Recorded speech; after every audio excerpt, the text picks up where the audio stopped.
hoje na 12ª live do PPG e Ela. Então é com muita alegria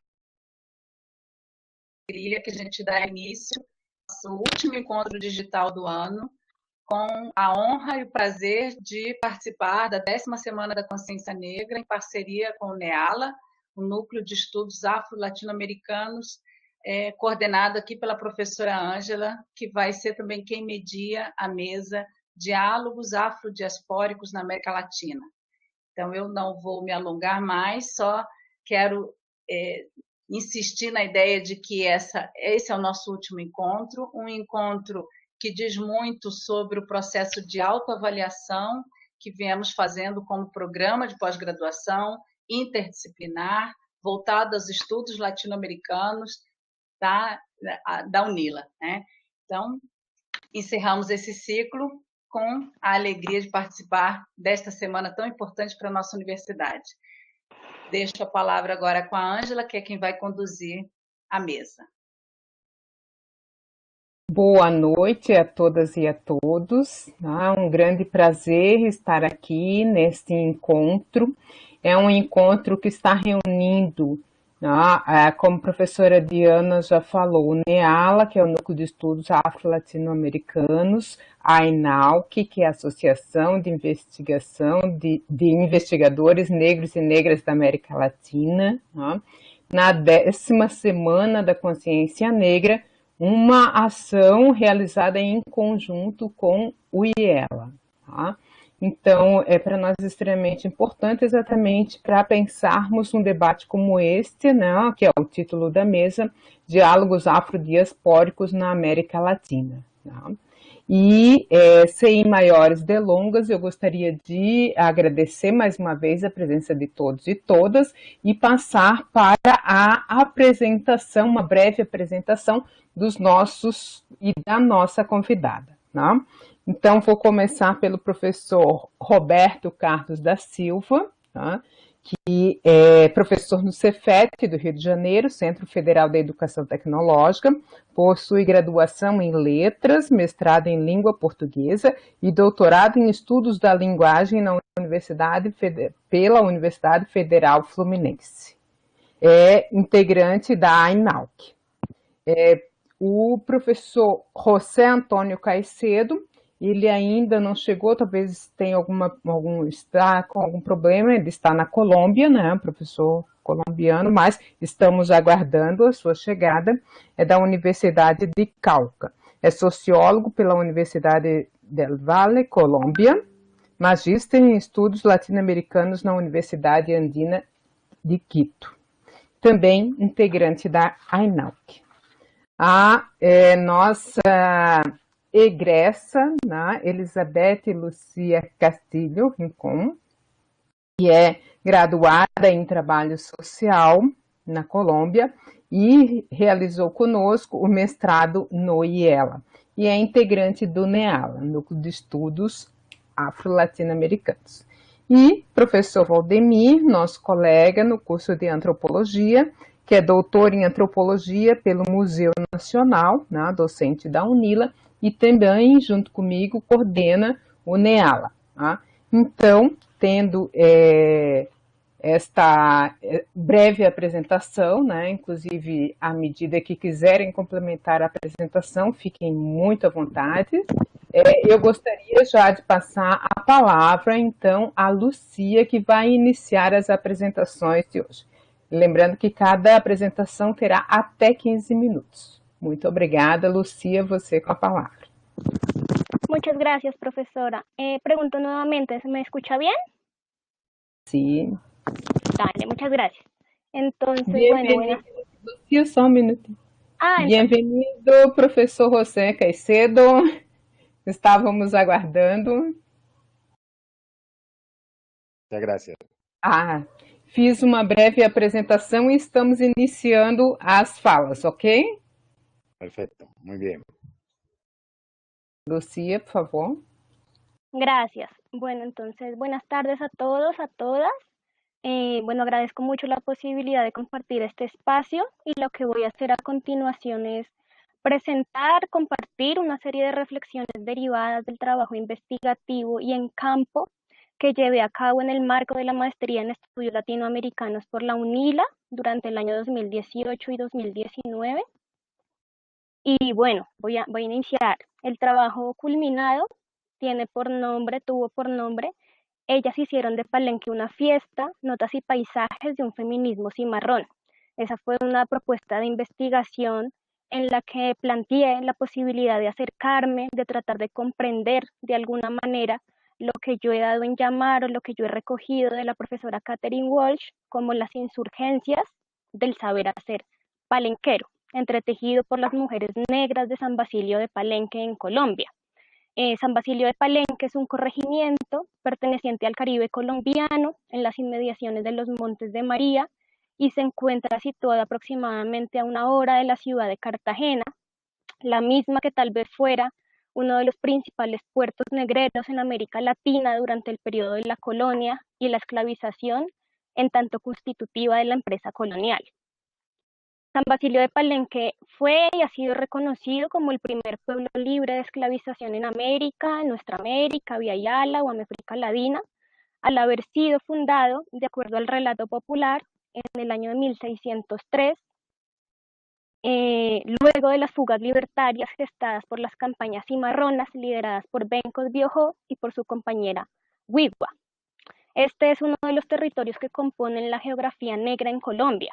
Y yo hasta ese lugar llegué con la intención de escuchar, de aprender, de sentir pensar y de guardar en mi memoria las palabras y los saberes que me permitieran de alguna manera perseguir el propósito que yo tenía y que continúo teniendo, que es el de hilvanar la experiencia histórica de las mujeres que habitan ese territorio negro en Colombia, con los planteamientos que me ha sido posible conocer acerca de la práctica y del pensamiento feminista negro y decolonial. De esta manera, y gracias al desarrollo de un ejercicio investigativo que diseñé y que diseñamos de manera colectiva, solidaria, colaborativa y sobre todo afectuosa, con aproximadamente 15 mujeres del pueblo, me fue posible establecer verdaderas relaciones que de manera temprana desmantelaron la siempre pretendida y siempre inconveniente división entre el intelecto y la emoción, entre la razón y la emoción, y eso lo que nos permitió fue evocar aquella maravillosa resolución a la que llegó un pescador en Jegua y que en conversaciones con Orlando Falsborda compartiera como la posibilidad del sentipensar y del sentipensamiento que también nació en el Caribe colombiano. De esta manera voy a ofrecer una serie de reflexiones derivadas de esta relación que fue investigativa, pero que también fue afectuosa, que también fue solidaria y que sobre todo se consolidó como una verdadera relación entre mujeres. Entonces,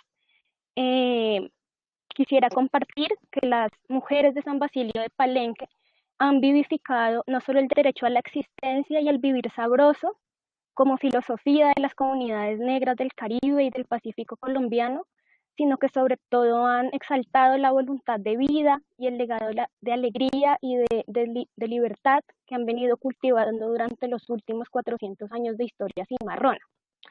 Estas experiencias de las que he hablado y voy a hablar han sido abordadas a partir del reconocimiento de las prácticas o insurgencias agenciadas por las mujeres del pueblo, en tanto insurgencias musicales, cotidianas, espirituales y pedagógicas, cada una con manifestaciones estéticas y lugares diferenciados, dentro de los que se encuentra o de los que pudimos hallar el lugar de lo sagrado, el lugar de los cuidados, el lugar de las memorias y el lugar de los afectos. Todas estas se constituyen a partir de prácticas ancladas, por ejemplo, a la partería, la medicina tradicional, el canto, la interpretación instrumental, la cocina misma, el maternazgo, el comadrazgo, la siembra y el liderazgo espiritual. Las mujeres han desplegado estrategias pedagógicas de vinculación comunitaria, de resistencia cultural y de reapropiación ancestral, que les permiten evidenciar un profundo arraigo con actitudes y valores en donde predomina el cuidado de la vida toda, lo cual implica un proceso de corresponsabilidad con el territorio y preservación de las memorias que contienen paradigmas, visiones y sensaciones de mundo indiscutiblemente ancladas al anhelo de vivir persistente en el recuerdo corporal de los hijos y las hijas de África en Colombia. La existencia de estos lugares y de estas insurgencias nos invita a examinar y a cuestionar la manera en que desde los feminismos hemos entendido, hemos abordado y hemos practicado lo político y lo pedagógico, pues queda en evidencia que la práctica histórica de las mujeres, en este caso de las mujeres negras de San Basilio de Palenque, ha sido ideada y recreada con el propósito de salvaguardar la vida y proteger los circuitos espirituales que vinculan a la comunidad. En estos términos, acudir a estas experiencias como referentes de lo político, lo pedagógico y lo epistémico requiere el desmonte de aquellas versiones racistas y coloniales que descartan la experiencia local de los pueblos y las comunidades como verdaderas y profundas fuentes de conocimiento y posibilidades de acción política y pedagógica. Para el caso particular colombiano, estos lugares e insurgencias se comportan y se han comportado históricamente como contrapesos frente a las dinámicas de la violencia, de la guerra y de la exclusión derivadas del sistema guerra-muerte que actualmente se continúa paseando por los pueblos, por los caseríos y por las veredas de este país. Pues vincular la ética de los cuidados con la práctica política comunitaria desde una perspectiva feminista, antirracista y decolonial sugiere el despliegue de actitudes, proyectos y discursos radical y auténticamente comprometidos con la vida y la defensa de la misma. Así, la experiencia histórica del cimarronaje femenino en San Basilio de Palenque se presenta como una oportunidad pedagógica en los procesos de aprendizaje y construcción del pensamiento feminista negro, y como un referente ético-político en el que las resistencias construidas ante la dominación y la matriz de poder racista, sexista, clasista, colonial, capitalista y heteropatriarcal son dinamizadas a partir de la posibilidad y exigencia ancestral de proteger la vida, el territorio y la comunidad, de habitar el deseo, de defender el derecho de amar y de ser amadas y de experimentar la sensualidad y la sexualidad desde lo erótico, que en palabras de Audre Lorde corresponde a una afirmación de la fuerza vital de las mujeres, de esa energía creativa y fortalecida, cuyo conocimiento y uso están reclamando hoy las mujeres negras dentro de sus territorios a partir del lenguaje, de la historia, de la danza, del trabajo y de la vida misma. De esta manera descubrimos, en colectivo, que gran parte de la fuerza creativa y creadora que compone las resistencias y las reexistencias expresadas en las insurgencias de las mujeres palenqueras proviene indiscutiblemente de lo que hemos denominado la sabiduría corporal, agenciada gracias a la articulación de espacios-tiempos a partir de los cuales se vincula la experiencia individual y colectiva.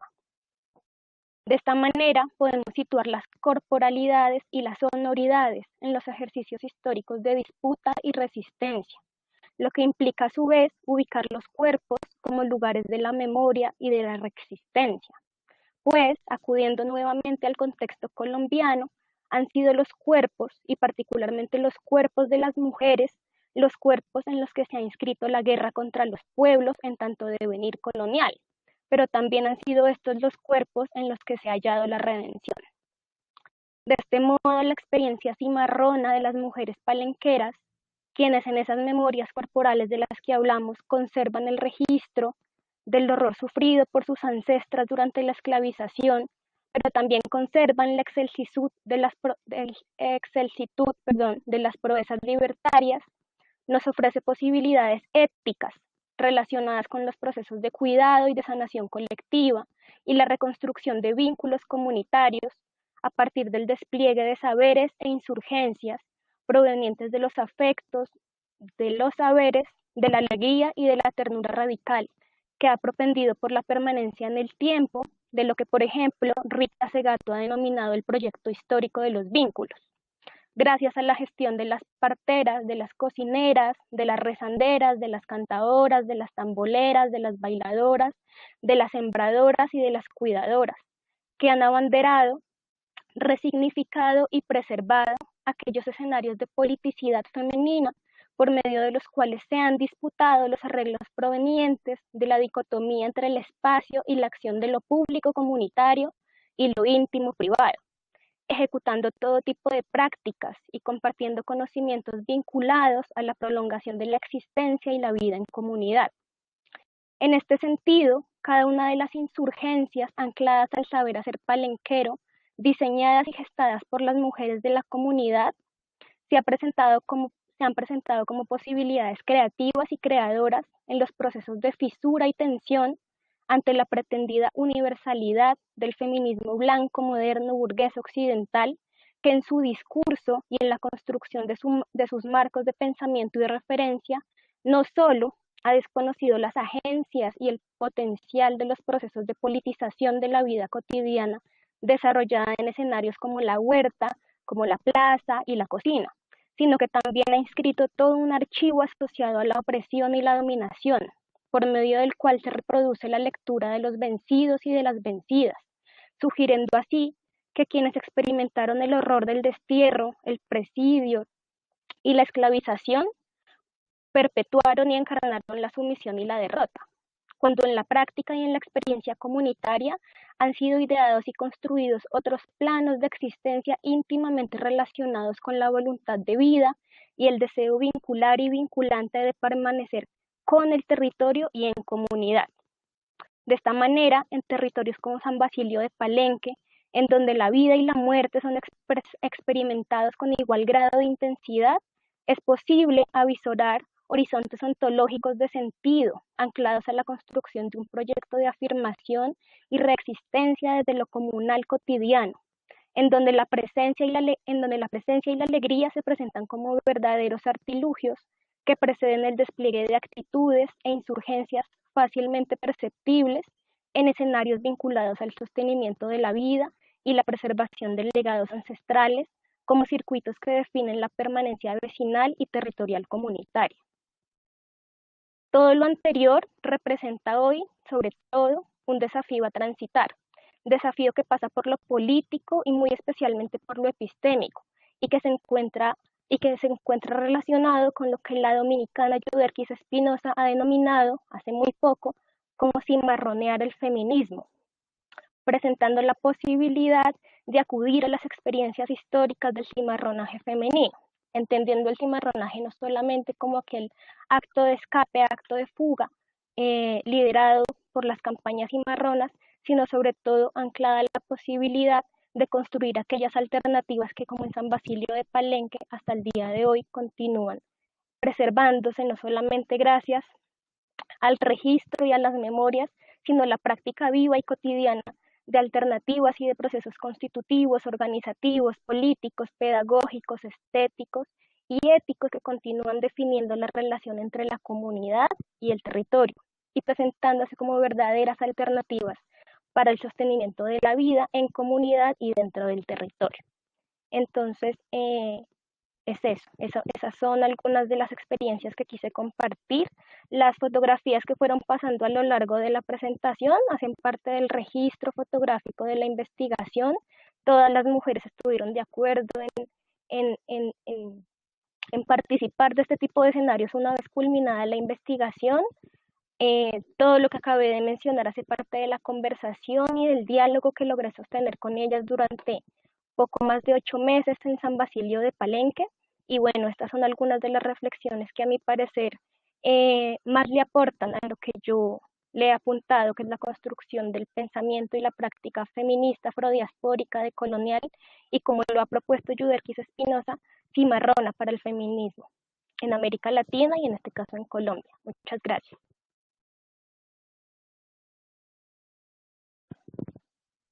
Muito obrigada, Lucia. Bom, então, podemos então passar a palavra ao professor José Caicedo, pode ser? Professores, as falas são até 15 minutos. Quando faltar 5 minutos, eu escrevo aqui no chat para lembrá-lo. ¿Pode ser? Parece. Bueno, muchas gracias. Bien, muchas gracias por la invitación, de saludar a Ángela, a Roberto, ya nos habíamos visto hace tiempo sin vernos. Un cordial saludo a Waldemir. Mucho gusto poder compartir este espacio con ustedes. Pues bueno, digamos, atendiendo pues a la rigurosidad del tiempo que caracteriza estos espacios, voy a tratar simplemente de dar algunos planteamientos muy generales de lo que este diálogo afrodiaspórico pues nos invita, sobre todo en esta región latinoamericana tan convulsionada y tan compleja y afectada aún más por todo este asunto de la pandemia. Indudablemente, pues me gusta además y me siento muy complacido poder, en el contexto de esta semana que se conmemora en Brasil de la conciencia negra, pues poder participar en estos espacios, en este tipo de conmemoraciones que como se celebran en otros países hace parte precisamente de esas memorias que tratan de valorar y visibilizar los legados y los aportes de hombres y mujeres que a lo largo de la historia pues han sentado y han dejado huellas imborrables y que hoy en esta contemporaneidad las podemos conmemorar. En el caso de ustedes, las luchas del Quilombo, de Ganga, y acá en el caso de Colombia, todas las memorias relacionadas con las luchas y la abolición de la esclavitud. Y en ese contexto, pues me gustaría también mencionar, en el caso colombiano, estamos este año, se ha dedicado o el Ministerio de Cultura, en asocio con varias universidades de Colombia, la Universidad del Valle, la del Cauca, la de Cartagena, pero múltiples experiencias, estamos conmemorando el año Manuel Zapata Olivella. El año Manuel Zapata Olivella creo que es un justo homenaje y un justo tributo y reconocimiento a quien en vida, ¿cierto?, dedicó gran parte de su trabajo, de su obra, de su ímpetu y de su filosofar a precisamente la comprensión de la diáspora, no solo latinoamericana, sino de la diáspora global y continental.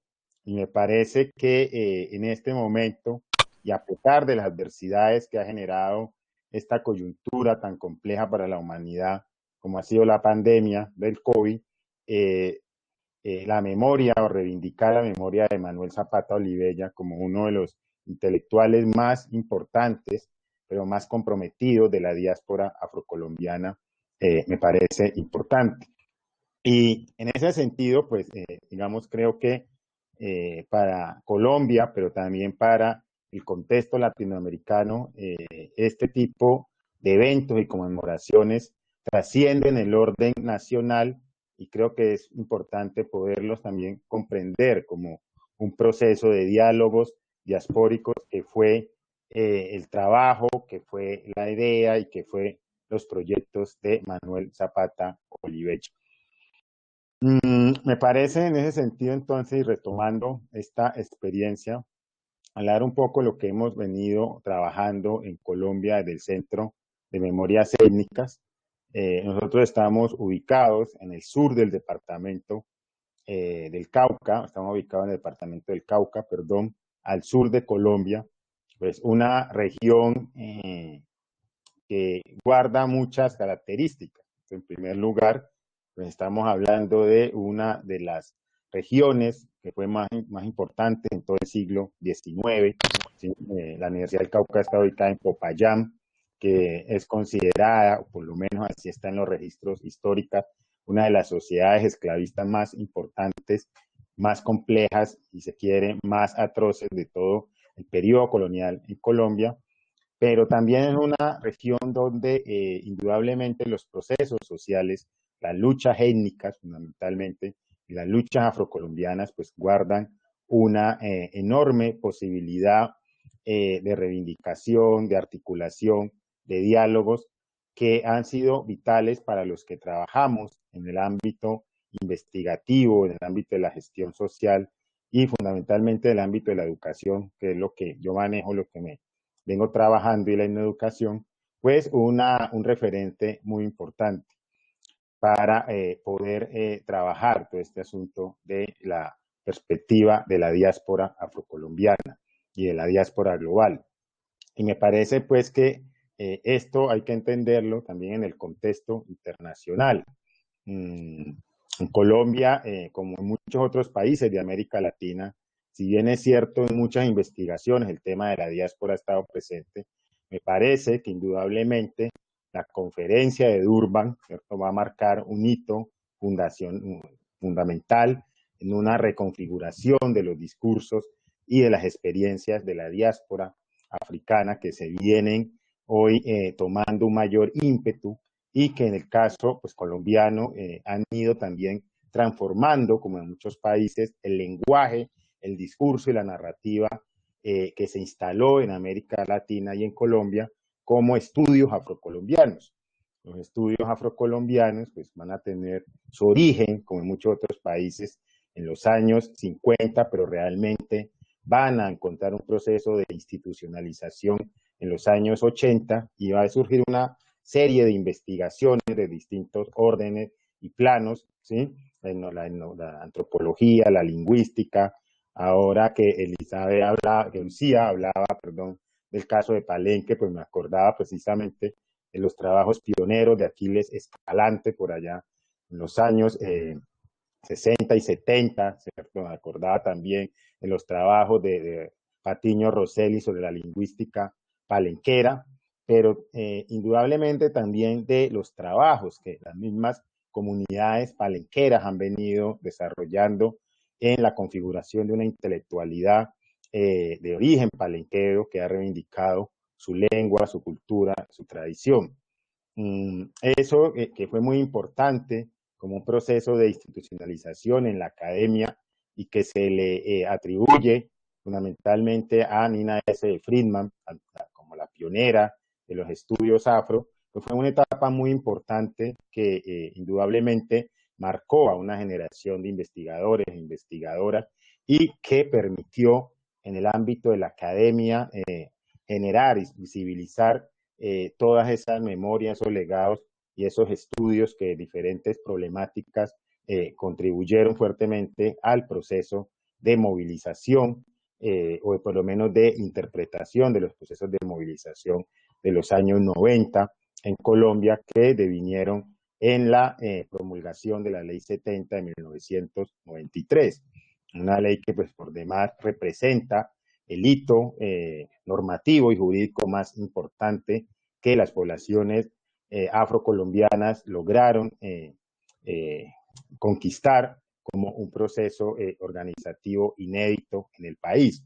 Y digo inédito no porque la gente no se hubiera organizado anteriormente, sino porque, digamos, constituyó y logró materializar de modo parcial, obviamente, algunos de los derechos y las reclamaciones y demandas más importantes de las poblaciones afro.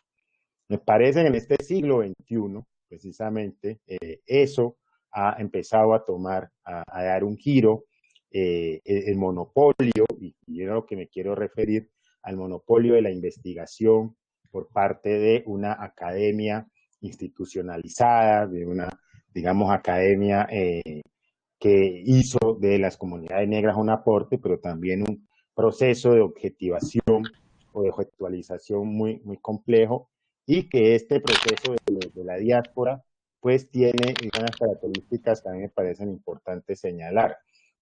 En primer lugar, entender pues que esta narrativa, este lenguaje surge también de los procesos organizativos, de los procesos políticos, pero también de una academia que cada vez que cada vez empieza a tener mayor visibilidad en cada uno de los países. Pues Brasil, ni se diga, constituye como, digamos, el emblema más importante de todo este proceso, pero digamos va Colombia también emergiendo una intelectualidad, una academia afro que ha sido muy importante, no solo para crear otras voces, otras visiones y otras perspectivas al interior de las universidades, de los centros de investigación, sino también para poder, en cierta forma, establecer un diálogo con cierta mayor paridad con esa academia tradicional, que vuelvo y lo repito, no la desconozco, sino que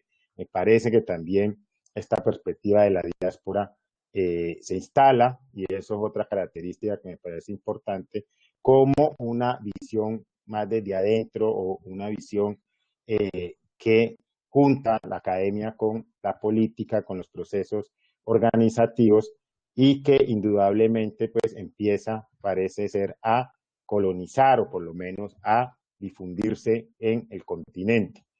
En esa perspectiva, en algunos espacios o en algunos colectivos de trabajo hemos venido desarrollando una serie de investigaciones y de trabajos que están relacionadas precisamente con la memoria intelectual afrocolombiana. ¿Y por qué decimos la memoria intelectual afrocolombiana? Porque los estudios afrocolombianos se enfocaron mucho en el tema de la antropología, la cultura, el territorio, los procesos organizativos, pero precisamente pareciera que antes de los años 80 no hubo una producción negra en Colombia.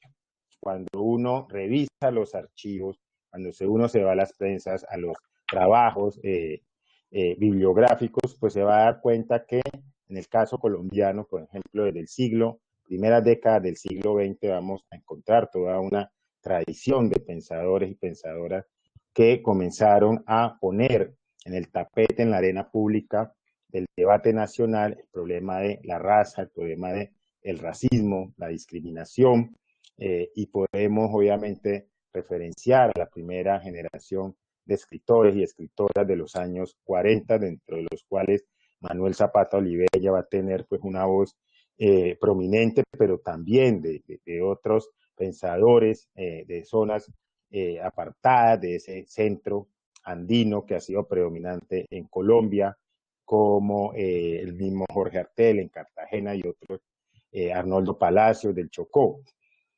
Esa generación que fue muy importante porque hizo visible todo el tema de las políticas del folclore, que hizo visible el tema de la raza y denunció la marginalidad histórica de las poblaciones nortecaucanas, de las poblaciones del Pacífico, de las poblaciones caribeñas en algunas partes, empezó un poco como a ser relegada o por lo menos a ser olvidada de esa en el marco de esa institucionalización de los estudios afrocolombianos.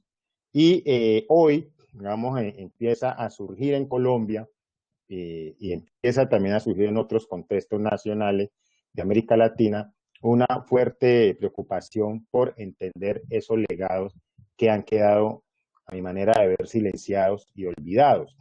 En el caso del trabajo que yo he hecho, pues lo he llamado la perspectiva de la intelectualidad afrodiaspórica como una manera de conceptualizar o por lo menos tratar de comprender cómo es que en la contemporaneidad hoy, en este siglo XXI, donde esos procesos están más interconectados, donde hay más diálogos, fue que esta tradición intelectual logró establecer unos primeros vínculos, unas primeras redes, unos primeros encuentros, en el caso pues de Zapata Olivella, y aquí se viene hablando de revivir esos procesos.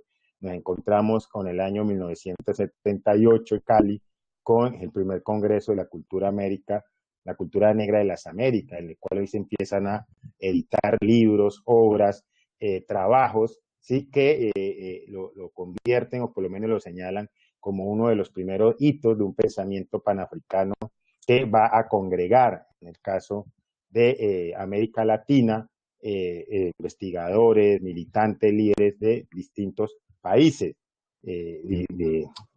mundiales, ¿no? Del África, Estados Unidos, después en Panamá y después en Brasil. Entonces, esta perspectiva de lo diaspórico me parece que tiene una gran potencia como un espacio de diálogos y que nos está permitiendo cada vez más encontrarnos, retomar en primer lugar todas esas experiencias, porque pareciera que todos estos espacios son nuevos, y por el contrario lo que hacen es revitalizar una larga tradición que va a completar un poco más, casi un siglo, y que nos permiten de alguna forma constatar cómo esas posibilidades de diálogo siguen siendo una de los mecanismos, de las razones fundamentales para poder crear un pensamiento más amplio que permita comprender las experiencias comunes que vivimos en cada uno de los países y que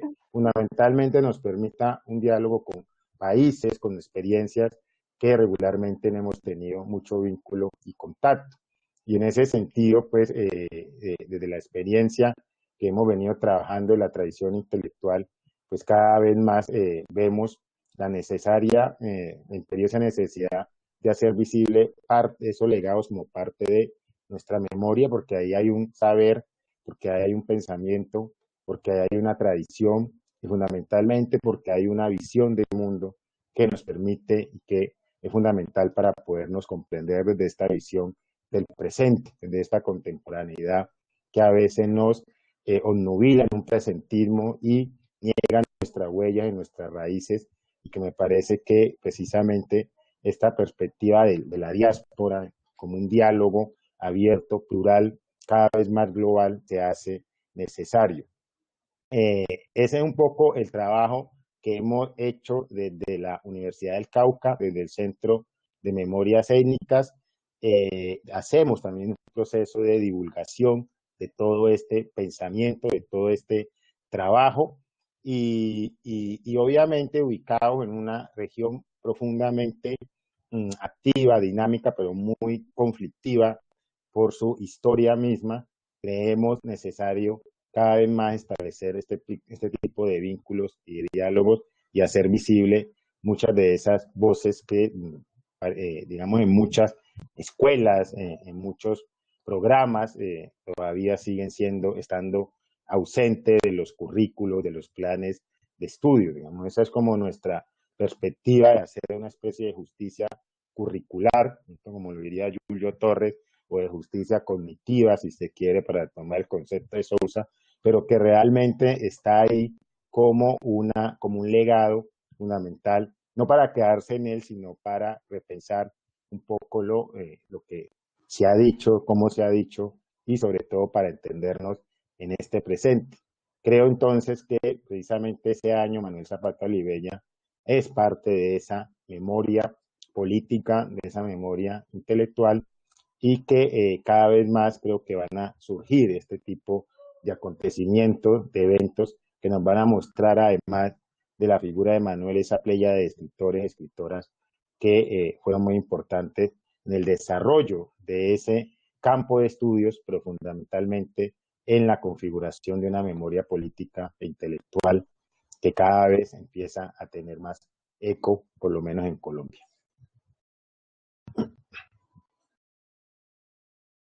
Muchas gracias. Para poder... Graças, professor José Caicedo.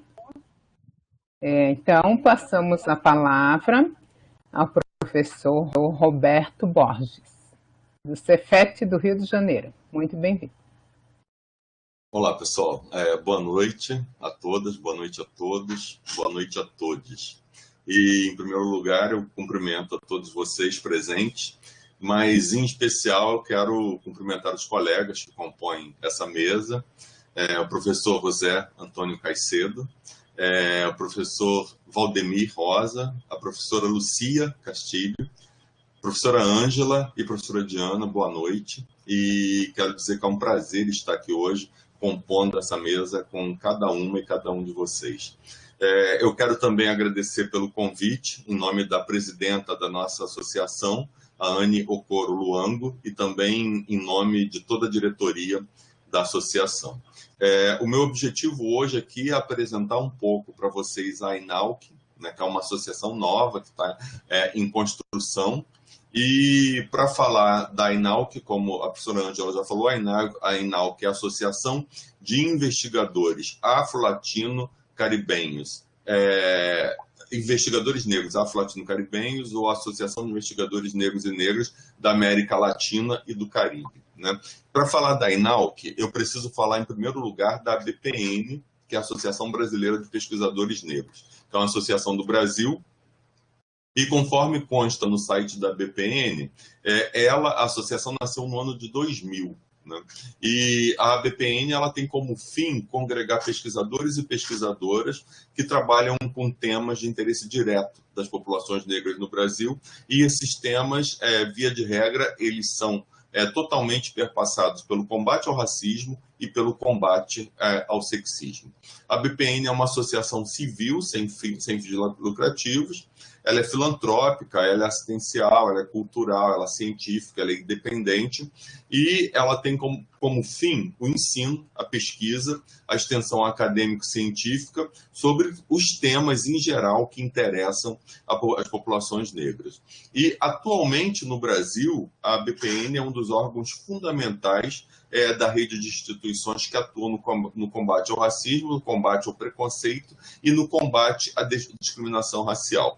A ENALC, ela pretende ter os mesmos objetivos, ter os mesmos fins, ter a mesma atuação, mas para além do Brasil. Ela pretende ser tudo isso, mas congregando todos os países da América Latina e também os países do Caribe.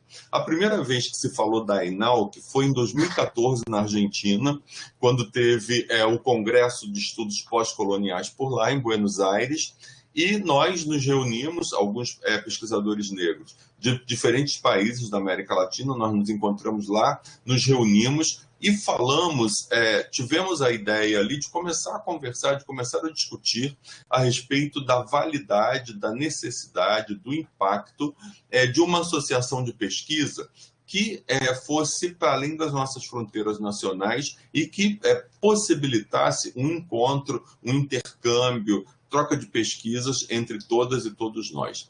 E aí, então, falando disso, é bom frisar que a ENALC, ela surge como essa filha, irmã, parceira da BPN, e ela vai nascer de fato aqui no Brasil.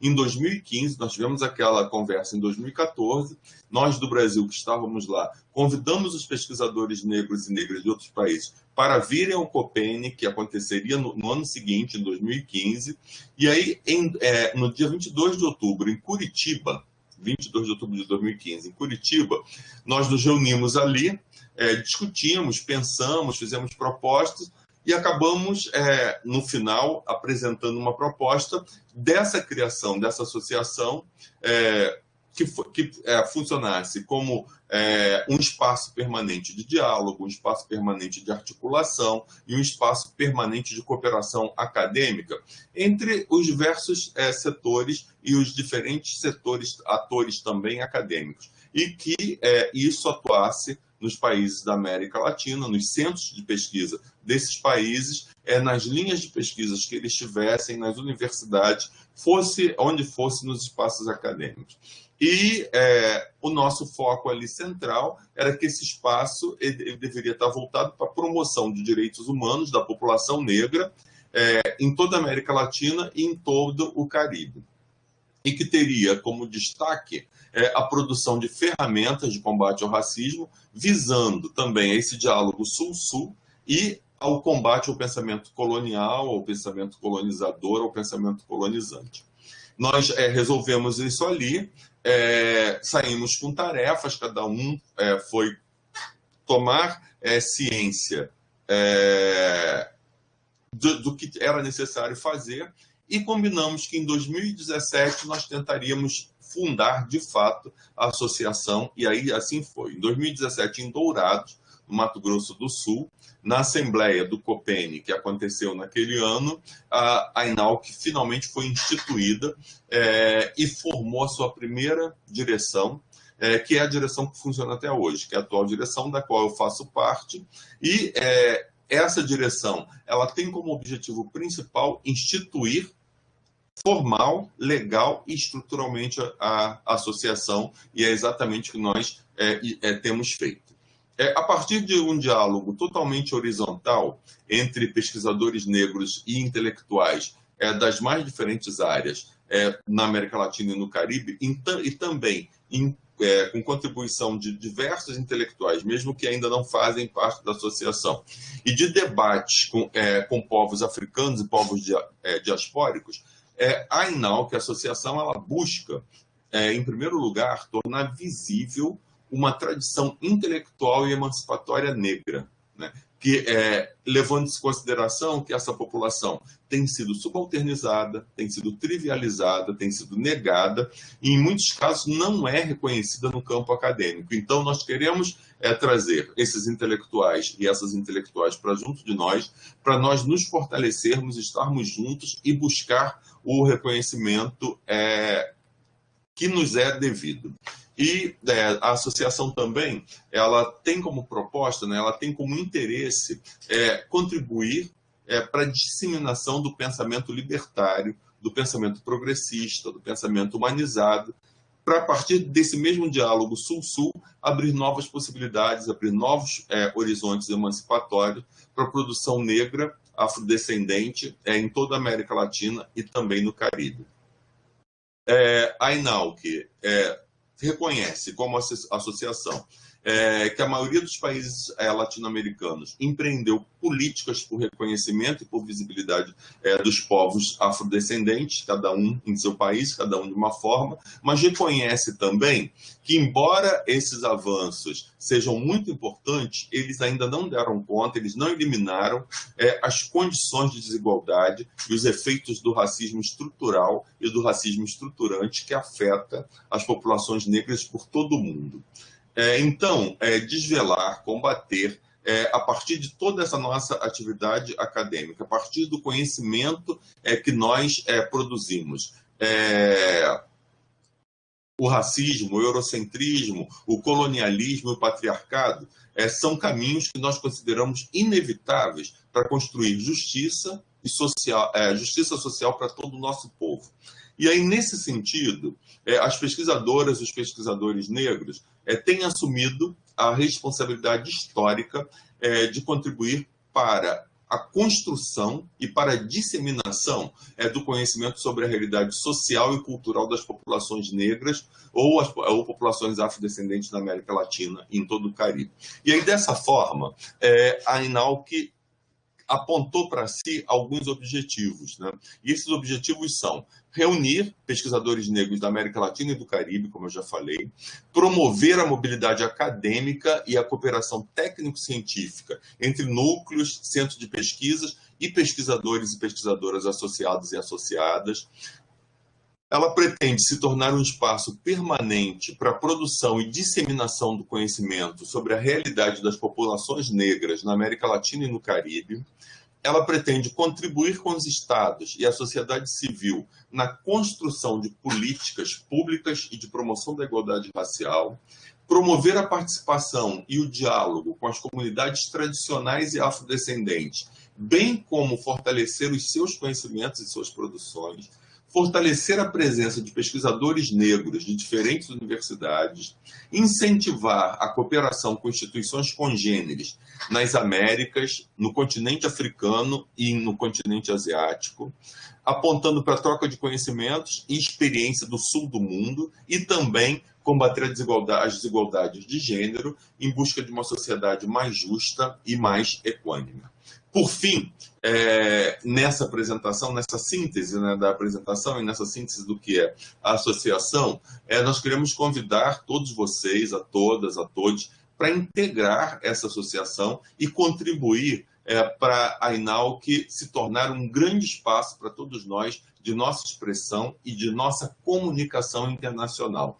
Esse ano nós já fizemos algumas ações, nós estamos no processo de instituição legal da associação, de regularização dos documentos, de tudo isso, e não tem sido uma tarefa muito fácil em função de ser uma associação internacional, e aí nós estamos em busca de todos os papéis que são necessários para ela se constituir como uma associação. Já conseguimos a maior parte deles, estamos já no período final disso, e começamos a construir lives com o objetivo de divulgar a associação, mas também com o objetivo de preparação para 2021. Né? Em 2021, nós temos os 21 anos da terceira Conferência Mundial de Durban e vamos aproveitar esse ano para fazermos o nosso primeiro congresso, o primeiro congresso da associação, que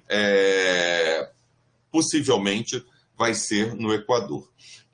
E nessas lives, nós tivemos presenças, por exemplo, como da professora Nilma Lino Gomes, nós tivemos a professora Mara Viveiros, nós tivemos a professora Sheila Walker, nós tivemos o Kabengele Munanga, nós tivemos Quincy Duncan, e agora, no próximo dia 2, nós vamos ter a nossa última live, dia 2 de dezembro, com a Conceição Evaristo, que é a nossa grande escritora nacional.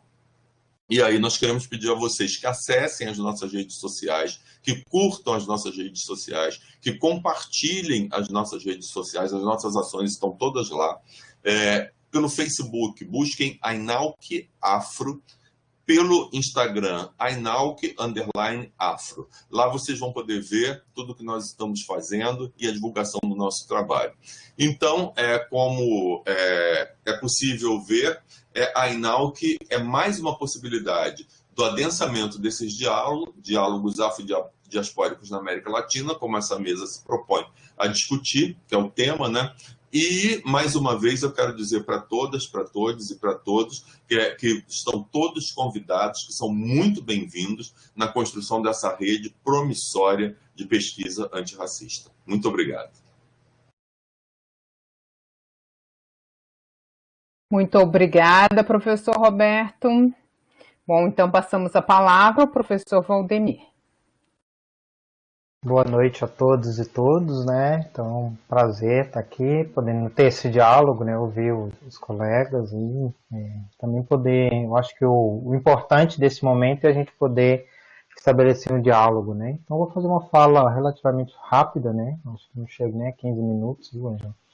Eu acho que é importante também a gente ouvir o processo de participação das pessoas que estão acompanhando, né?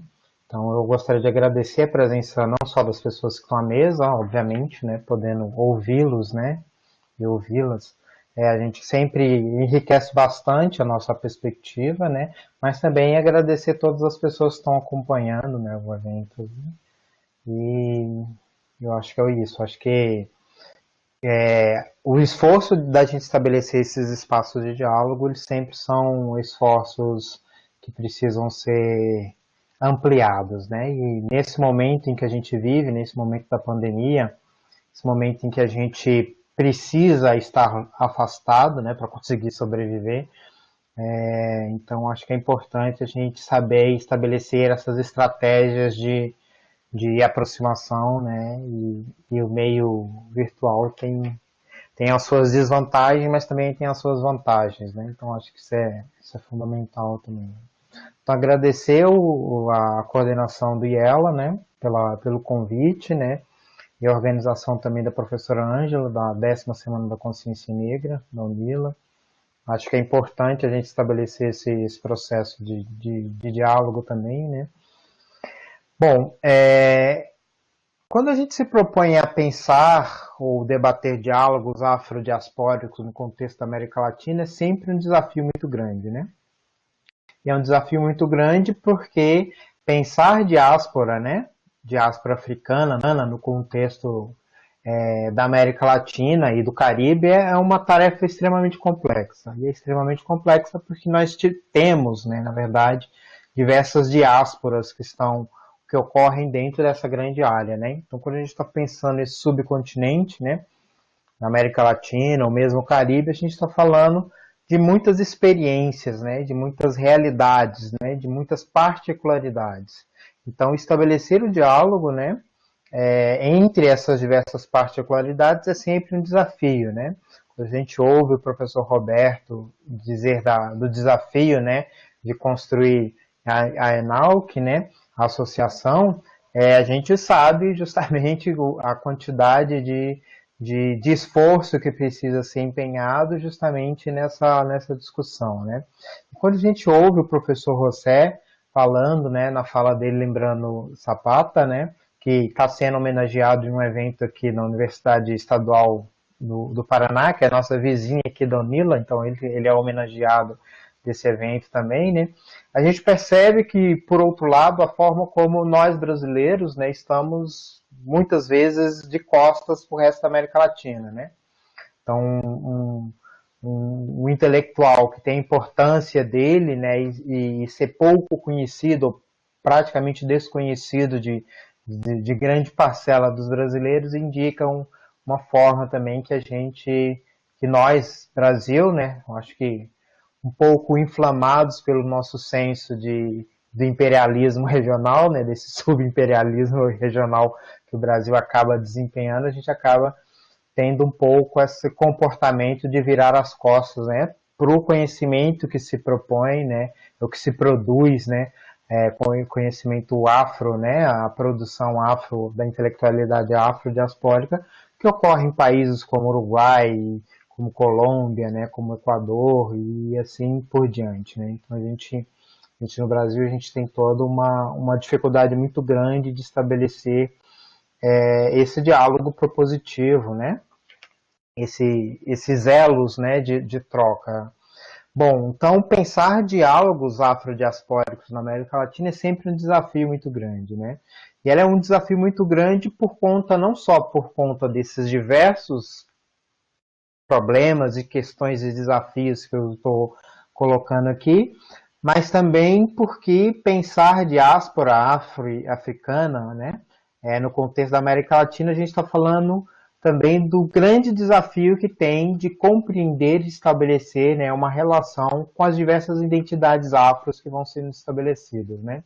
Então, quando a gente olha para a realidade afro-colombiana, a gente tem uma característica que é muito peculiar, né, com relação à afro-brasileira, né? Quando a gente olha, né, para os afro-uruguaios, a gente também tem uma outra característica que é muito, muito particular, né? Então, dentro desse contexto, a gente está falando da forma como essas identidades afro, né, elas vão sendo constantemente condensadas, partidas e reconectadas dentro desse processo, né?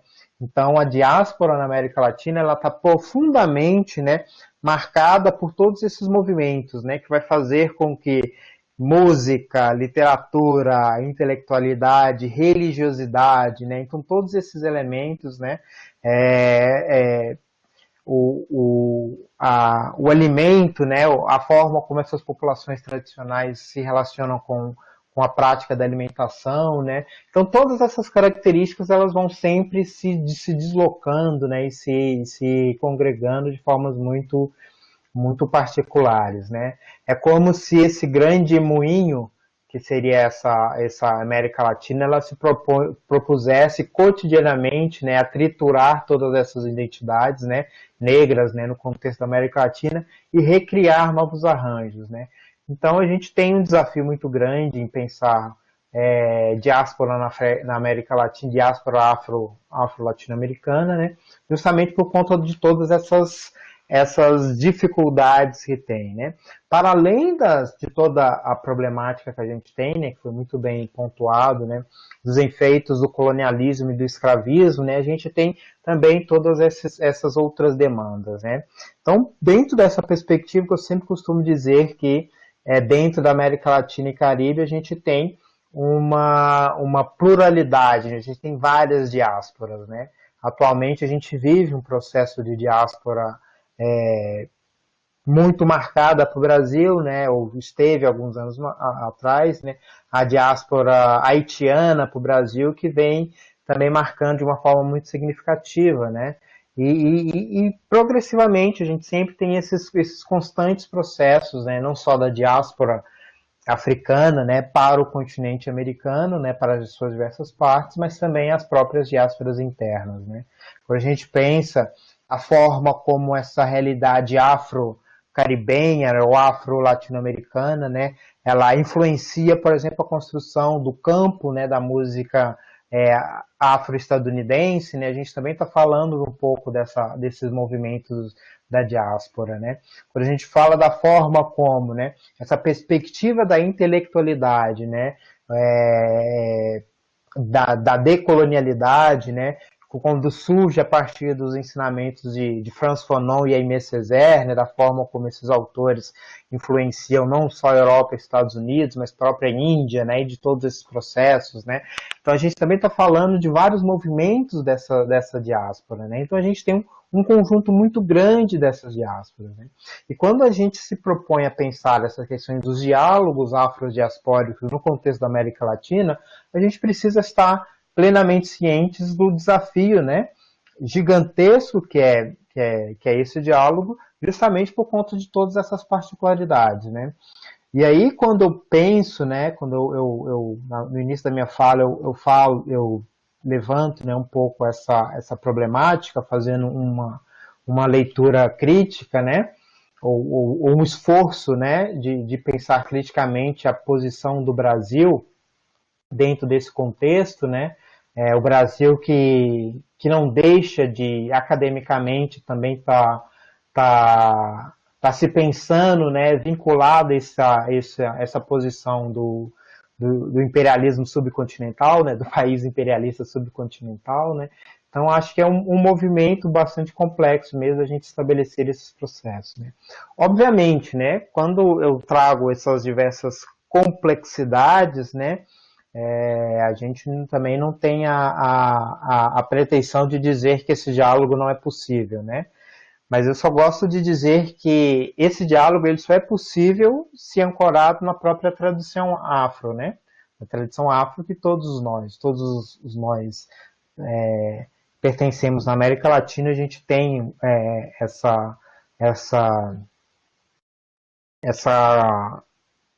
essa característica quase gravada, né, no nosso próprio DNA. Né? Quando a gente olha a produção de Zapata, né, ele é extremamente rico justamente nessa perspectiva, né, da forma como ele consegue encontrar um vínculo, né, que comunica e que faz nexo de coisas que são muito particulares e que são muito diferentes entre si, né.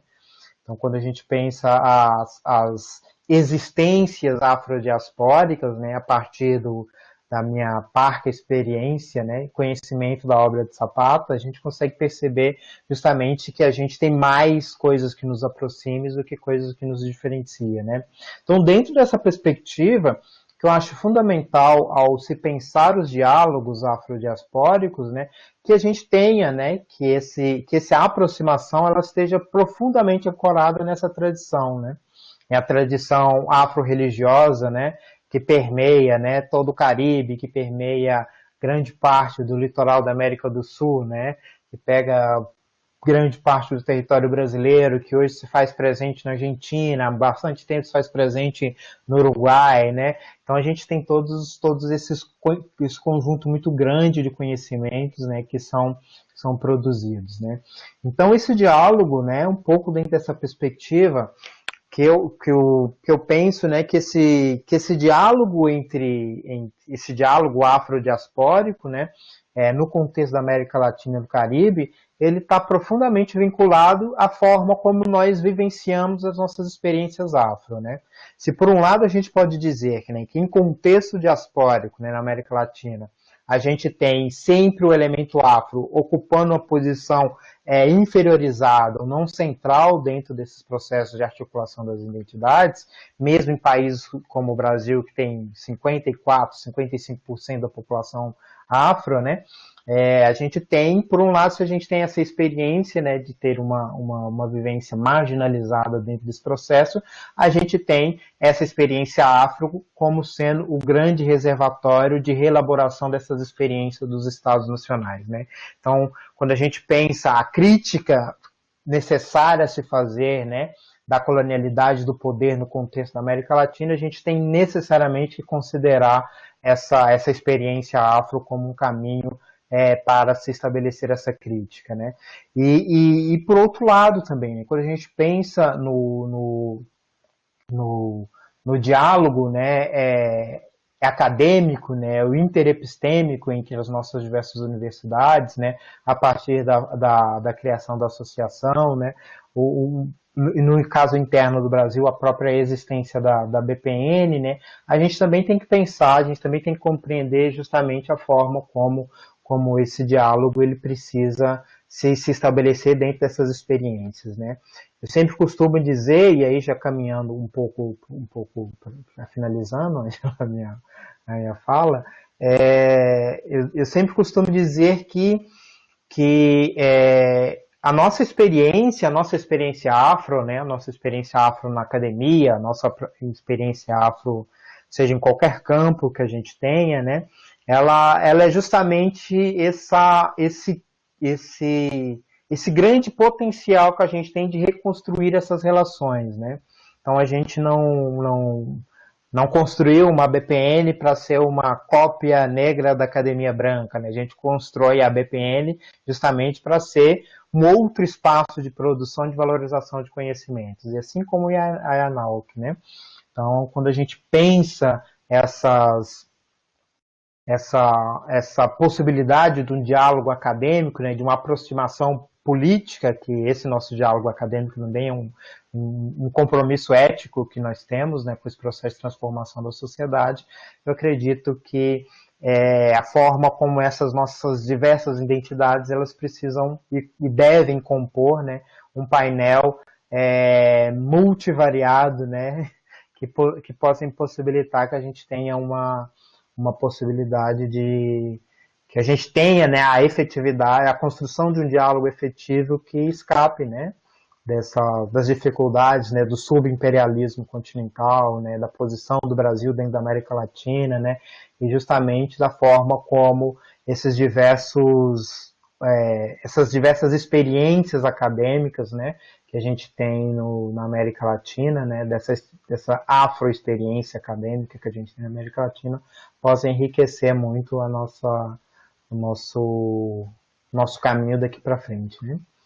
Então, acho que é isso. Eu gostaria de agradecer a possibilidade de poder dialogar com vocês. Espero poder conversar mais a partir das perguntas e das colocações. Muito obrigada, professor Valdemir. Bom, mais uma vez agradecê-los todos e a Lucia que teve que se ausentar porque ela está também numa outra atividade, não? Agora está aberto ao debate. Lembrando que gostaria que, assim, como nós temos alguns minutos, né, que as perguntas também não se alonguem tanto, para que a gente possa ampliar a diversidade de diálogo também. Tá? E nós podemos começar, né, com a colocação já da professora Laura Fortes. Muito obrigada, professora Laura, que coloca a seguinte questão. Como construir esses diálogos na América Latina, considerando o contexto político atual que tem trazido à tona tantas violências e intensificação das desigualdades? Não? A professora Laura não colocou aqui o nome de ninguém, não é uma pergunta direcionada especificamente, mas acredito que seja para os três palestrantes.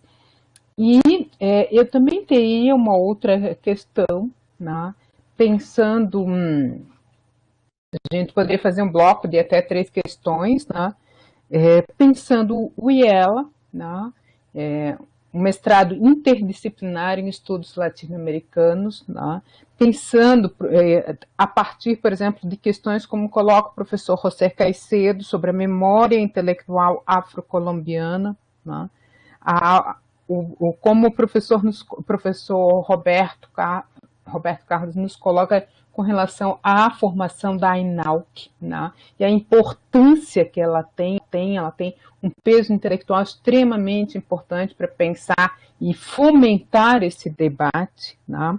E as questões colocadas agora, né, pelo professor Valdemir, a minha pergunta seria no sentido de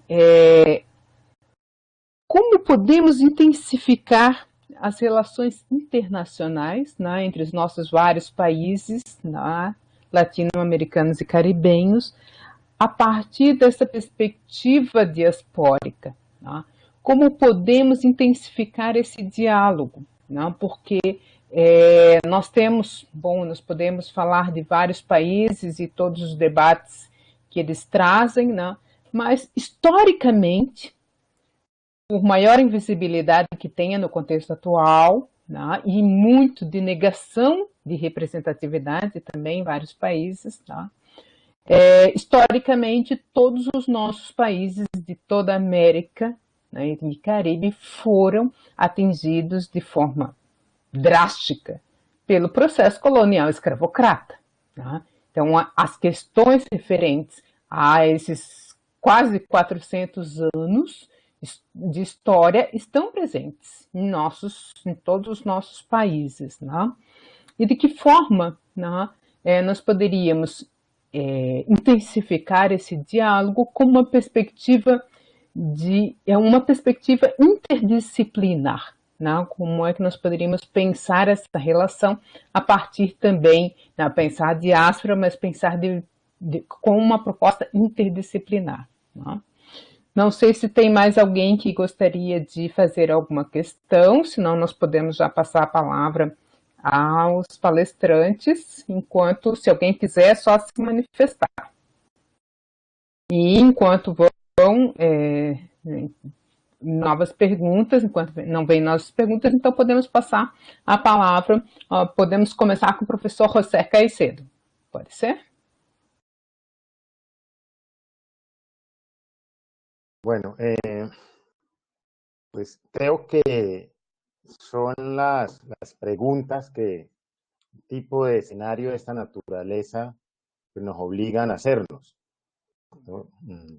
Cuando hablamos de la perspectiva de diálogos afrodiaspóricos, pues creo que en el fondo está un llamado, un interrogante central y es cómo dialogamos, en qué condiciones dialogamos y realmente cómo establecer esos vínculos interdiaspóricos, por llamarlos de algún modo, teniendo en cuenta realidades que, como lo señalaba Valdemir, son distintas, ¿sí? El caso de Brasil, el caso de Colombia, los países con mayor presencia demográfica de población afro, pero también es escenarios como el sur del continente, donde pues, las poblaciones han padecido un racismo fuerte, además de su condición de ser estadísticamente tener un menor peso, y ni qué hablar pues de Centroamérica. Yo creo que pues, indudablemente pues un primer escenario implica pues conocer de cada parte cuáles son esas realidades en las cuales hoy están inmersas las poblaciones afro en cada país, ¿sí? Pero también creo que precisamente esa especie de radiografía interna nos permite mirar a nivel continental cuáles son nuestras realidades comunes. Y creo que ahí también Roberto lo señalaba precisamente con la asociación, es poder también encontrar cuáles son esos derroteros que estamos padeciendo en Brasil, en Colombia, en Argentina, en Uruguay. Y creo que, por ejemplo, lo que señalaba aquí en la red Laura, profesora Laura, pues tiene que ver con eso. Yo creo que hoy todos los países estamos viviendo unos fenómenos de violencia muy fuertes, ¿sí? Que se manifiestan y se expresan en distintas situaciones, pero que realmente corresponden a un proyecto global, estructural, ¿sí? De reconfiguración de esos viejos modelos coloniales y capitalistas pues, que se truncan que se articulan a través pues, de la violencia a los jóvenes, el encarcelamiento permanente, ¿sí? De los jóvenes de las barriadas populares, afro, ¿sí? Es decir, me parece que precisamente un diálogo de este tipo implica no solamente conocer las realidades en cada país, sino poder también sondear qué es lo que como poblaciones afro en América estamos padeciendo, qué nos junta, qué nos une.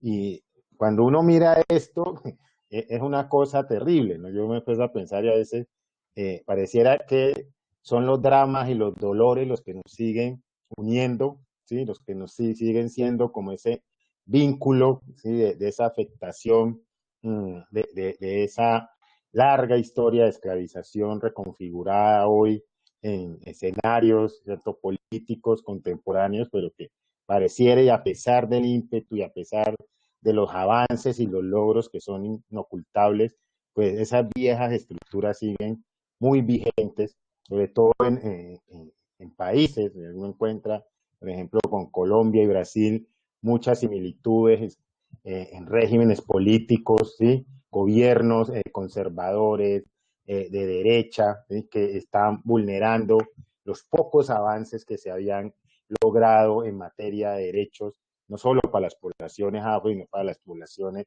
en general. Entonces, ese tipo de cartografías políticas a nivel regional creo que son parte también de una agenda común, ¿sí?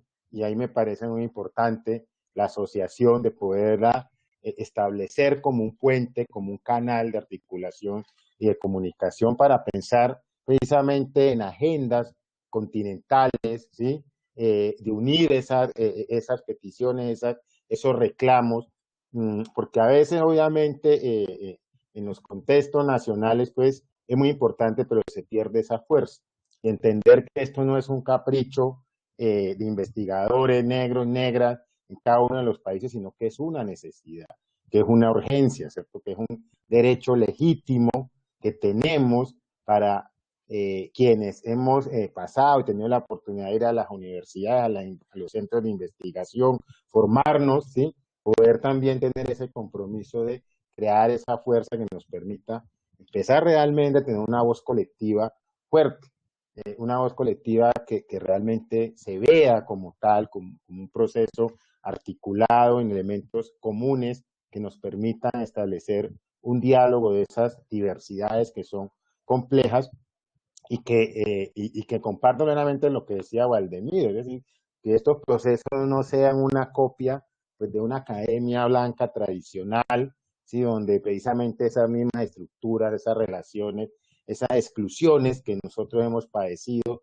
que condenamos, se reproduzcan internamente, porque pues eso sería simplemente, ¿sí?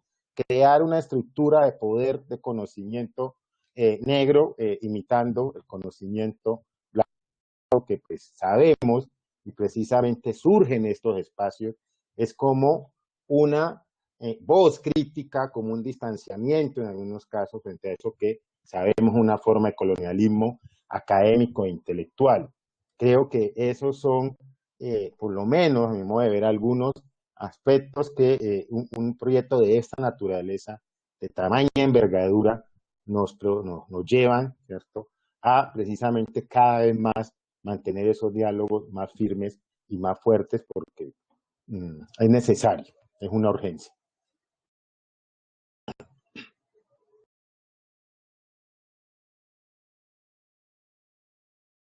Professor Roberto? Então, eu acho que a fala do professor José Caicedo já deu conta, né? Muito bem, o professor falou muito bem, explanou muito bem a respeito do que está posto. Eu só queria acrescentar, né, quando essa questão da violência, né, que tem intensificado as desigualdades, eu acredito que é justamente por isso que a gente tem que forçar e fortalecer esse diálogo. Né? Há uma questão que é o seguinte, né? Quando a gente fala de identidade negra, há uma marca na identidade negra que ela atravessa e ela está presente na vida de qualquer pessoa negra de qualquer lugar do mundo. E essa marca é o racismo, né? Essa marca é a exclusão. Né? Então, na medida em que há esse... O professor José já falou muito bem, mas à medida em que há esse avanço da extrema-direita e esse avanço da cassação dos nossos direitos, esse avanço do número de letalidade, de morte de pessoas negras, de genocídio de pessoas negras, esse momento nos força a essa aproximação. Então, me parece que o primeiro passo é esse que a gente já está dando, Ângela. Por exemplo, quando você monta essa mesa e chama pesquisadores de outros países para dialogarem. Né? Eu acho que é o grande momento de nós podermos nos ouvirmos, ouvir uns aos outros, e a partir do que nós ouvimos uns dos outros, pensar em quais políticas nacionais e internacionais nós podemos defender, né, para a preservação da nossa vida, para a preservação da nossa história, para a preservação da nossa intelectualidade. E existem muitas coisas, como o professor Waldemir falou, existem várias diásporas aqui dentro da América Latina e as histórias elas são muito diferenciadas. Quando nós temos contato com pessoas negras de outros países aqui, dos nossos vizinhos aqui da América Latina, nós acabamos tendo conhecimento de realidades que em alguns pontos se assemelham muito da nossa, em alguns pontos, na verdade, na maioria das vezes, o discurso é o mesmo. Né? Muitas vezes muda a língua, muda o sotaque, mas as violências elas acabam se manifestando de formas muito similares. Recentemente eu tive a oportunidade de oferecer um curso de mídia e racismo para estudantes de diversos países da América Latina, e todos eles ficaram muito chocados, porque eu falei do Brasil, exclusivamente do Brasil, e aí quando eu pedia para eles trazerem exemplos nacionais, os exemplos eram os mesmos, da mídia, do cinema, mudavam os personagens, mudavam os discursos. Então eu penso que a intensificação desses diálogos se dá em eventos como esse. A intensificação desse diálogo se dá, como, por exemplo, o que a INALC propõe, né, que é a aproximação da universidade, a aproximação dos estudantes, a aproximação dos pesquisadores, e também é um diálogo que se estabelece pela leitura. Nós precisamos conhecer o que os outros intelectuais negros e negras de outros países estão produzindo. Em síntese, me parece que é isso. Muito obrigada, professor Valdemir. Eu queria só pontuar algumas coisas. Eu acho que tanto o professor José como o professor Roberto falaram que não tem. Eu queria só pontuar algumas coisas assim, né? Sobre essa questão que você coloca, Ângela, a forma como que a gente pode intensificar esse processo, eu acho que é um pouco isso que o professor Roberto estava dizendo, né? Acho que as associações elas têm que funcionar como redes de articulação, né? Rede de articulação de pesquisas comparadas, rede de troca de mobilidade estudantil e docente, né? Então acho que esses são os caminhos. Acho que a gente não tem muito o que fugir desses processos, assim. Acho que a gente não, acho que é um pouco essa questão. Sobre a questão que a professora Laura colocou, eu queria só pontuar uma questão, ou convidar, né, as pessoas a fazer a seguinte reflexão, né? Se no início ou no final dos anos 90, melhor dizendo, né, se a gente falasse que existiria uma associação de pesquisadores negros no Brasil, as pessoas iriam achar que isso era um absurdo, né? Se lá no final dos anos 90, né, se a gente dissesse que teria um comitê, né, de antropólogos negros dentro da Associação Brasileira de Antropologia, as pessoas iam achar que isso era um absurdo, né, porque os negros no Brasil sempre foram objetos de estudo da antropologia e nunca foram sujeitos de produção de conhecimento, né. E se a gente dissesse lá ao final dos anos 90, né, se a gente dissesse que teria, né, que estaria sendo construída uma associação latino-americana, né, que propusesse a aproximação, né, das pesquisadoras e dos pesquisadores negros do contexto da América Latina e do Caribe, serão pensamentos que são absolutamente incabíveis, né? Então, e por que eu estou dizendo isso? Eu estou dizendo que em 2 décadas a gente conseguiu fazer coisas que são absolutamente inimagináveis para a gente, né? Então, acho que todo mundo que está aqui passou por processo de formação acadêmica mais ou menos na mesma época, né? E a gente sabe o quão difícil era a gente ter conhecimento com autores como Fanon, né, e tantos outros autores, ou discutir intelectualidade negra na academia, né? Então acho que a gente conseguiu nessas últimas 2 décadas ter avanços muito significativos, né? Eu sempre costumo dizer que a gente está lidando com relações de poder, né? E quando aquelas pessoas, aqueles grupos que tradicionalmente são explorados, né, são subalternizados dentro desse processo, né, quando eles começam a se articular, a gente tem justamente uma reação dessas estruturas, né. Então, acho que o tipo de violência que a gente vive hoje na América Latina, né, e o processo de intensificação das desigualdades, ela é justamente uma reação desse movimento. Acho que desde o processo, né, o professor José bem pontuou, né, a importância que a preparação, né, para a Conferência de Durban tem nesse contexto todo. Desde que essa Conferência de Durban apareceu no horizonte da América Latina, as pessoas não conseguiram segurar mais esse rojão. Então, os negros e os indígenas estão cada vez mais avançando, e aí você começa a ter os presidentes indígenas, você começa a ter os ministérios de promoção de igualdade racial, e você tem todos esses processos na articulação na academia que a gente vê, né? Então, acho que o tipo de violência reacionária que a gente vê da extrema-direita, ela é uma reação de um caminho, né, que eu considero que é um caminho sem volta, que é o caminho que a gente está traçando, assim, né? Eles não conseguem mais parar essa discussão, não consegue mais bloquear essa discussão no que se refere à manutenção de uma hegemonia acadêmica pura e simplesmente, né? A epistemologia do feminismo negro é algo inquestionável, né?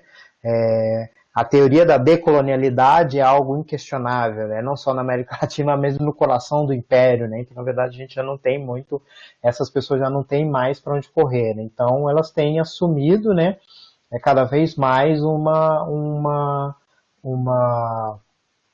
reação, né, violenta, né, que vai um pouco dentro desse sentido, né? E eu, particularmente, acho que essa é um ataque de desespero de quem está se sentindo encurralado, né? Então, acho que é um pouco por aí a gente vai. E aí, como o professor Roberto e o professor José muito bem pontuaram, eu acho que a gente só tem que continuar fazendo esse processo de aproximação, continuar estabelecendo essas parcerias e continuar fortalecendo a nossa articulação, né? Bom, nós já estamos caminhando para os finalmente, né? Nossa mesa tem o horário das 18h30 às 20 horas, já estamos nas 20 horas, né? Mas eu gostaria de colocar aqui os comentários, não são perguntas, mas são alguns comentários, o da professora Diana, que é coordenadora do IELA, né? Que quer agradecer a mesa pela excelente discussão. A universidade tem muitas pendências com a sociedade e uma delas certamente diz respeito às narrativas que permitem a sobrevivência do racismo estrutural na América Latina e Caribe. O fortalecimento e priorização desses temas são fundamentais para mudanças sociais e reais. Professora Júlia Batista, colega aqui da UNILA, a Júlia Batista Alves, colega da UNILA, né, e parceira de muitas ações conjuntas, né, professora Júlia? Ela coloca, concordo com o professor Roberto, para além das particularidades de cada lugar, há muitas similaridades, porque a tecnologia empregada para o uso do racismo como dispositivo de poder é a mesma em se tratando de populações negras. Professora Laura Fortes, mais uma vez, né, ótimas reflexões, obrigada. E o professor Júlio Pereira, do Uruguai, também colega da ENALC. Bem-vindo, professor Júlio, um grande abraço. Colocando, né, desde o Uruguai, né, agradecendo, saudando a todos nesse espaço de encontro, assinalando exatamente que as ações desse diálogo, né, interdiaspórico precisam de ações como esta, né? E em toda a América Latina,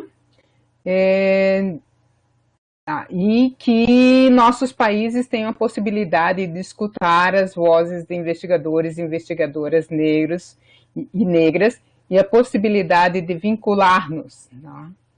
Quebrando a lógica de isolamento que nos impuseram. Desde Montevidéu e com a ajuda de muitos e muitos companheiros, levamos adiante esse esforço da ANALC, que é um espaço destinado a tecer estas redes. Muito obrigada, professor Júlio. Mais uma colega, Eliana Santos, né? Excelentes reflexões, sempre aprendendo. Bom, não tendo mais questões, né, eu passo a palavra aos nossos convidados para as suas reflexões finais, né, e as despedidas. E colocando mais uma vez, né, agradecendo a todos vocês, reforçando a importância, como o professor Júlio muito bem colocou aqui, a importância de termos encontros como esse, inclusive já deixo como sugestão ao IELA, para que se faça mais uma rodada de conversa no ano que vem, né, que se tenha mais uma discussão, exatamente pela necessidade do debate sobre as questões raciais na América Latina e Caribe, né? A professora Diana está colocando aqui, sugestão aceita, tá? Exatamente porque quando eu fiz a pergunta, é exatamente nesse sentido, né? O quanto nós podemos, a partir de espaços acadêmicos no qual estamos, e aqui estamos falando de algumas universidades, do Cefet, né? Como podemos fazer com que essas relações sejam práticas, sejam efetivas, né? E a INALC nos dá uma série de diretrizes para que possamos colocar em práticas essas relações. Tá? Então, coloquei a sugestão para esse debate e também por uma questão de necessidade do debate racial. Tá? Nós estamos num país de maioria negra, mas que encontra obstáculos gigantescos para fazer com que políticas de ações afirmativas sejam implementadas de forma minimamente, assim, não sei mais nem que palavras utilizar, né? Mas que elas sejam implementadas, simplesmente. Tá? Então, a luta é permanente e o diálogo, esse diálogo interdiaspórico, nos fortalece. Né? Então, quero, mais uma vez agradecer a todos e todas vocês, né, que estão aqui presentes conosco, aos nossos convidados, e passar a palavra a vocês para as considerações finais desta mesa. Profesor José Caicedo. No, creo que pues, cosas que se han planteado, tanto por mis colegas como por los colegas que están en la red, pues creo que sintetizan mucho pues, lo que ha sido este evento, y creo que dejan muy bien claro y marcado cuáles son los retos que tenemos. Creo que indudablemente pues, seguir en este proceso de articular los espacios, las experiencias y las voces, creo que es uno de los mecanismos potentes que tenemos, aprovechando también estos espacios virtuales. Creo que además esto podría permitirnos no solamente encontrarnos en eventos, en conmemoraciones, sino desde los mismos trabajos que hacemos de forma cotidiana, ¿sí? En los cursos, en los seminarios, poder establecer, digamos, seminarios interinstitucionales que no necesariamente pasen pues por el filtro, por el procedimiento, sino precisamente por los vínculos que nos han permitido a través de los espacios en que nos hemos encontrado realmente seguir estableciendo un diálogo que sea también más abierto. En eso comparto lo que se ha planteado en la red, que sea más abierto y que creo que tiene que ser más permanente, más constante, porque precisamente eso es lo que nos va a ir permitiendo crear esa comunidad de vínculo, de comunicación. Yo realmente pues me siento muy complacido, agradezco la invitación y pues espero realmente que desde la asociación de investigadores y de los espacios poder estar más vinculado y realmente lograr que podamos mantener un vínculo de cara al futuro, a lo que se viene y a esa imperiosa necesidad de encontrarnos y de escucharnos directamente como parte pues, de ese diálogo genuino y transparente que debemos lograr. Solo pues decirle pues, obrigado pelo convite. Eu acho que a Ângela caiu, então eu vou fazer as minhas considerações aqui. Bem, pessoal, em primeiro lugar eu quero agradecer a todas as pessoas que ficaram aqui nos ouvindo até esse momento e agradecer também ao professor José, ao professor Vladimir pelas falas. Eu aprendi muito ouvindo vocês e foi muito prazeroso poder ouvi-los. E eu quero dizer que todos nós sabemos que o racismo ele é um sistema muito sofisticado, né, e que ele se sofistica conforme o tempo avança, mas que, como a Bell Hooks, eu acredito que o auto-amor é a nossa maior revolução. Nós precisamos aprender a nos amar, né, como pessoas negras que nós somos, como intelectuais negros que nós somos, e amar os nossos corpos, a nossa estética, a nossa performance, e isso é o grito revolucionário. E que os nossos diálogos nos ensinem a ouvir uns aos outros, né? E que os nossos diálogos nos fortaleçam no amor, na admiração, no respeito que a cada um de nós é devido. Muito obrigado, sou muito grato pelo convite e muito grato pela oportunidade de poder ouvi-los e poder também conversar com vocês. Boa noite. Bom, também já vou seguindo aqui, porque acho que a Ângela não conseguiu voltar ainda, né? Então, agradecer o convite, né, da professora Ângela e da professora Diana em estar realizando esse encontro. Eu acho que encontros como esse são essenciais para a gente conseguir pensar alternativas, né? Porque eu acredito que essas alternativas, as alternativas para os nossos problemas, né, elas só vão conseguir ser produzidas coletivamente, né? Então, no contexto das religiões afro, né, a gente sempre tem um pouco essa ideia, né, e eu sempre tenho um dito, né, um dito que eu sempre gosto de repetir, né, é que Exu matou um pássaro ontem com uma pedra tirada hoje, né? Então, na verdade, acho que é um pouco esse o nosso desafio, né? O que é nosso, ele não obedece essa lógica, né? Essa lógica eurocentrada, né? A gente está falando de uma outra lógica de pensamento, uma outra lógica de existência, né? E de coexistência, né? E nossas alternativas, elas são necessariamente coletivas, né? Então, dentro desse sentido, né, e nesse espírito, eu acho que é fundamental que a gente só consiga fortalecer esses laços, né? E que eventos como esse, eles possam acontecer, né? Não só no mês da consciência negra, não só no ano que está se pensando a contribuição do Zapata, né, mas também que a gente possa pensar isso fazer desses nossos encontros um momento que permeie todo o nosso cotidiano, né. Então, mais uma vez, muito obrigado. Bom, o professor Roberto conseguiu fazer suas considerações. Eu peço desculpas, a conexão da internet caiu e eu tive que me reconectar. Bom, mas, mais uma vez, nosso muito obrigado, enquanto IELA, enquanto NEALA, enquanto 10ª Semana da Consciência Negra, né? É um ano bem emblemático para nós, exatamente porque a universidade tem 10 anos e a Semana da Consciência Negra também tem 10 anos, né? Isso para nós é bem importante, porque é um esforço gigantesco que se faz no sentido de ampliação do debate racial. E é um esforço muito grande mesmo, porque somos poucas e poucas pessoas, né, que estamos trabalhando e pensando e dialogando nesse sentido. Então é para nós um grande orgulho, né? O professor Valdemir é um dos organizadores, junto comigo, da 10ª Semana da Consciência Negra, professora Júlia, que está aqui também, né? E todo o esforço que foi feito durante todo o ano para que se pudesse trabalhar, né, o professor Valdemir acabou de falar, né, que não seja somente no mês da consciência negra, né, e que seja todo o ano. E nesse sentido, o esforço é também no sentido de nós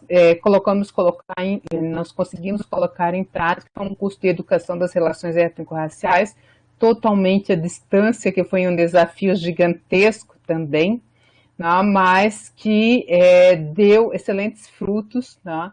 Um deles é exatamente a inclusão da 10ª Semana da Consciência Negra na programação do curso de Educação das Relações Étnico-Raciais para professoras e professores da rede pública da região, principalmente da cidade de Foz do Iguaçu, né?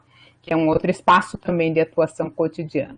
Então, mais uma vez, o nosso muito obrigada a todas e todos nós.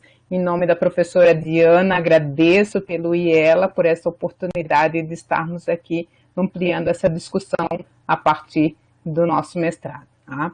A todos, muito obrigada mais uma vez, a todos os presentes também, e uma ótima noite. Tchau!